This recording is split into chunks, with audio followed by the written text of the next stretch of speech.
وآخر دعواهم أن الحمد لله رب العالمين۔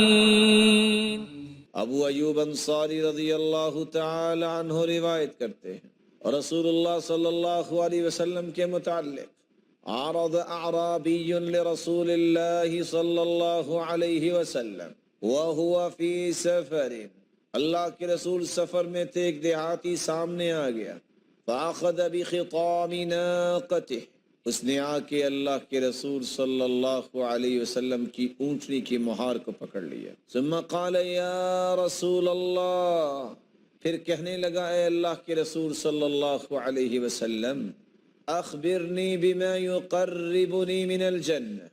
ویباعدنی عن النار، مجھے ایسے اعمال کی خبر دیجئے جو مجھے جنت کے قریب کر دے اور جہنم سے دور کر دے۔ فقال تعبد اللہ، تو آپ نے جواب دیا اللہ کی عبادت کیا کر، ولا تشرک بہ شیئا، اور شرک نہ کرنا، وتقیم الصلاۃ، اور تو نماز قائم کر، وتؤتی الزکاۃ،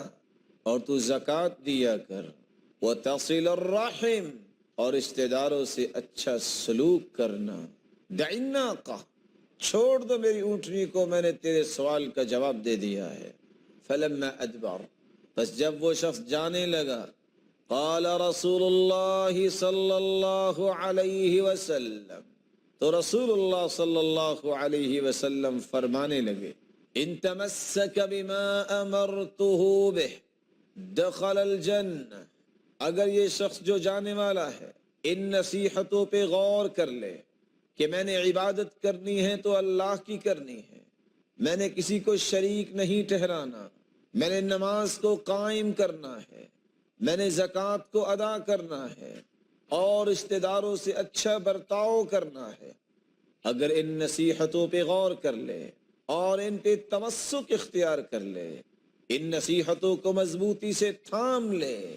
تو گواہ بن جاؤ یہ شخص ان نصیحتوں پہ عمل کرنے کی وجہ سے، صلہ رحمی کی وجہ سے، توحید کی وجہ سے،